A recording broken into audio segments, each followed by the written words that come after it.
ሰላም አለይኩም ወራህመቱላሂ ወበረካቱ። ቤተሰብ እንዴት ናችሁ? ሰላም ናችሁ ወይ? ዛሬ የጁማ ውሎዬን ላሳያችሁ ነው። እስቲ ብሎግ እየሰራሁ ነው።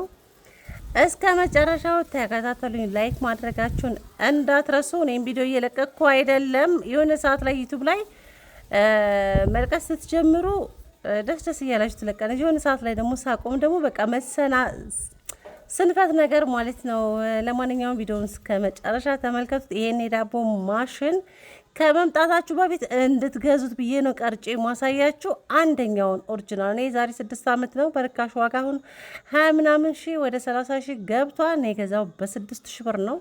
እናቴ ናት የገዛቸው። እንግዲህ ከላይ የምታዩት ኬክ እንትን እያልኩ ነው። እችን መፍጫ ይዛችሁ ነው እችን ሊጧን እንትን የምንልበት ማለት ነው። የኬክ ማሽን እሷንም ይዛችሁ ነው። መፍጫ አልኩ ይቅርታ፣ ማብከያ የምታቦካ ነች። ቆንጆ አርጋ እንዳይጓጉል ምናምን ነገር በደንብ አርጋታ እንትን ትላለች። ይዛችሁ ነው። የአረቢቷ ናት የሰጠችኝ። ገዝተው ሲሰጧት ልጆቿ ለእኔ የሰጠችኝ ማለት ነው። የተጠቀምኩት ሩብ ዘይት ነው የተጠቀምኩት። ሩብ ዘይት ተጠቀምኩ። 3 እንቁላል ተጠቅሜ ያለው 1 ኪሎ ፍርኖ ዱቄት ነው። ዱቄታችሁን በደንብ ንፉ። ስኳር ሩብ የተጠቀምኩት ስኳር አንድ እንትን ተጠቅሜ ነው። ሰፐናፕ ማለት ነው። ጋግራችሁ ሞክሩትና ውጤቱ እንድትነግሩኝ ማለት ነው። በጣም የራሴ ፈጠራ ነው። ከምንም አይቼም አይደለም። በጣም ነው የሚጣፍጠው። ይህንን ኬክ የሰራሁት የሆነች ሴት እዚህ ጎረቤታችን ናት። የሆነ ቤት ምርቃ ልትሄድ ኬክ ጋግሩልኝ አለች። እሷ ማሽን ይሄን ሁለተኛውን የዳቦ ማሽን ማለት ነው ገዛችና፣ ታይ ሁለተኛውን አትግዢ እያሏት ቤተሰቦቼ፣ ሁለተኛውን ገዝታ 2 ወር አልተጠቀመችበትም። ብትንትን ነው ያለው ማለት ነው። ሁለተኛውን ገዝታ ለዋጋ ቅናሽ ከዛኛ ጋር መታ ጋግሩልኝ አለች። ስታመጣ ሰፐና አድርጋ ሁሉንም ዱቄቱን ምንም ሁሉን ነገር አድርጋ ላከች። ምን የመሰለ ኬክ በቃ ባትራው ሙሉ በቃ ተነፍቷል ማለት ነው። የሚያምር ኬክ። ከዛ ዛሬ ደግሞ ለኔም ጋግሩልኝ አለች። እኛ ለራሳችን አንድ ጋገርን፣ ለሷ አንድ ጋገርን። ከሷ ነው ይሄን የኮረጅ ነው ሰፐናፕ ማድረግ አንድ ሙሉ ማለት ጠርሙስ አለች የለም እሷ ሙሉ ነው የተጠቀምነው። በጣም ነው ዳቦ ማነው ኬክ የሚያሳምረው። ሞክሩት ለማለት ነው። እኔም ከሷ አይቼ ነው። እዚህ ጋር እንግዲህ የጨማመርኳቸውን ሁሉንም እያያችሁ ነው። በጎን ደግሞ ወጥ እየሰራሁ ነው። ቪዲዮ እንዳይረዝምባችሁ ነው አንዱን ከላይ አንዱን ከታች ያደረግኩት ማሮቼ። ለተመልካች ትንሽ ቪዲዮ ረዘም ሲል ያው መሰላቸት ስለሚመጣ ለዛ ብዬ ነው ቪዲዮውን 2 ቦታ እንደዚህ ያደረግኩት። እዚህ ጋር በርበሬን አደረግኩና ሽንኩርቴን በደንብ ከዘይቱ ከሽንኩርቱ ጋር ከበርበሬ ጋር በደንብ እያመስኩት ነው፣ እያሹት ነው። ይቅርታ ያው ወጥ ሲሰራ ብዙ ሰዓት ቢያንስ 1 ሰዓት ከምናምን ይፈጅብኛል ማለት ነው። ቪዲዮ ሁሉን ባማሰልን ቁጥር ቪዲዮ አይቀረጽም። 1-2 ነው የምንቀርጸው። ማንኛውም ሰው ወጥ ሲሰራ ዝጋ ቲማቲም ፍጭት አድርጌ ቲማቲም ጥሩ ነው። በርበሬም እንዳያቃጥል እንደገና ወጡን ያጣፍጣል፣ ወፈርም ያደርገዋል። እንደዚህ ቲማቲም እንትን ብለን ጨምሬ እንደዚህ ደግሞ ያማሰልኩ እያቁላላው ቆንጆ እያርጌ ወፍር ያለ ወጥ። እኔ ቅጥንጥን ያለ ነገር አይመቸኝም።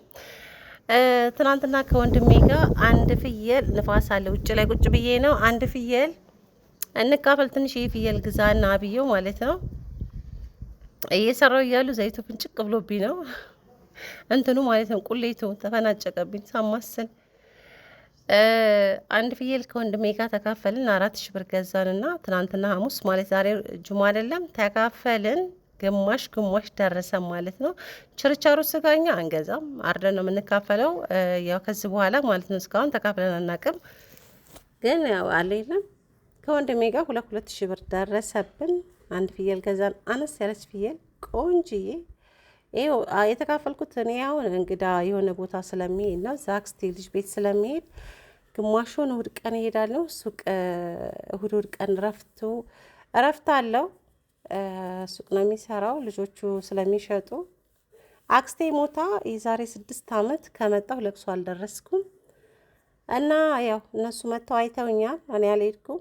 ያው ምሳ ሰርቼ ይዤ ለመሄድ ነው። እዚህ ጋር ደግሞ በርበሬ ለወቅት ማለት ነው ነጭ ሽንኩርት እየላጥኩ ነው። 1 ኪሎ ነጭ ሽንኩርት ገዝቼ እሱን እየላጥኩ ነው። በርበሬውን አሳያችኋለሁ።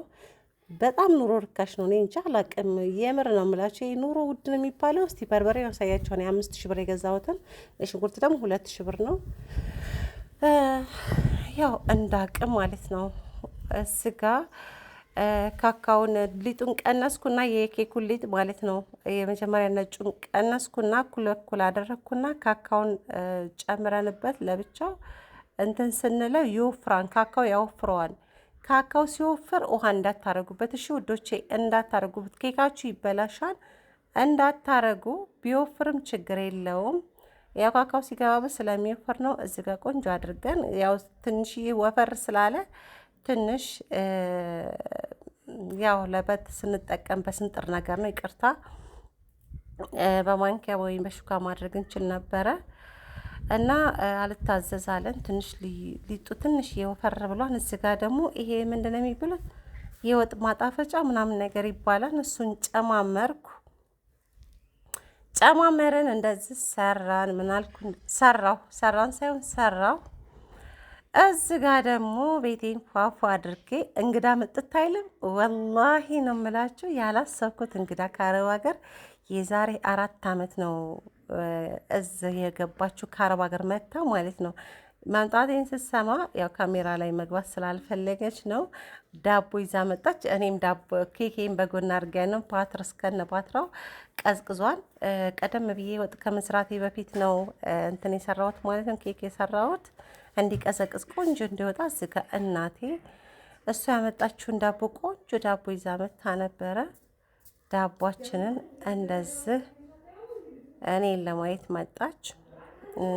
ጭራሽ ወላሂ አላሰብንም። ጭራሽ ነው የምላችሁ። አልሐምዱሊላህ ቆንጆ ዳቦ ነበር። ዳቦችን እንደዚህ ቆረስረስ አደረገን። የእሷን ዳቦ እናቴ ቆረስች፣ እኔ ደግሞ የራሴ ኬኬን ቆረስኩ። እንደምታዩት ምርጥ ኬክ ሆኖ ወጣ። እንደዚህ እየሰጠኋቸው ነበረ። እስቲውት ብያቸው ነካ እዚህ ጋር ቡናዬን በጎን ማለት ነው እንግዲህ ዝብርቅርቅ ብሏን አቀራረጼ አላቅም። እያቆምኩ ስለሆነ ወጥ ይሆን አይደለም። እዚህ ጋር ቡናዬ ምናምን ነገር ጨስ አድርጌ ቆልቼ ምን ብዬ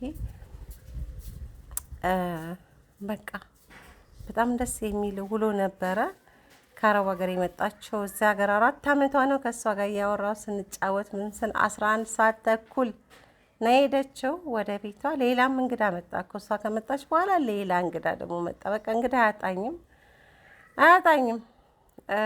እኔ ግን የሄድኩ ቀን ማለት ነው ቤት ሳልኖር እንግዳ አይመጣም። እኔ ያሉ ቀን ደግሞ እንዴት እንደሆነ ሱብሃንአላህ ወላሂ እንግዳ ይመጣል። እና ያው ስትመጡ ታውታላችሁ ሰው ጠያቂ ይመጣል። አልሐምዱሊላህ። እዚህ ጋ ቡናው ካሜራው ላይ ያረረ ይመስላል፣ ግን አላረረም። ወደ ቤት ይዤ እየሮጥኩ ነው ላጫጭስበት እስቲ ምናምን ብዬ ማለት ነው። በር እንደዚህ የምዘጋኩ የኩሌዳሩን በር የእህቴ ልጅ እየገባ ጭቃ ይዞ እየገባ በእግሩ ማለት ነው እየረበሸኝ። እዚህ ጋ እንደዚህ ምናምን አጫጫስኩ፣ አስተካከልኩ። በቃ ምሳሌን በላ ምን ብለን እኔ ገና ቡና እንቆላለችን ብዬ ሻወር ልገባ ስል ተናደው ሁሉም በሉ። ምን ታረጉታላችሁ? ከዛ እኔም ለብቻዬ በላሁ ማለት ነው።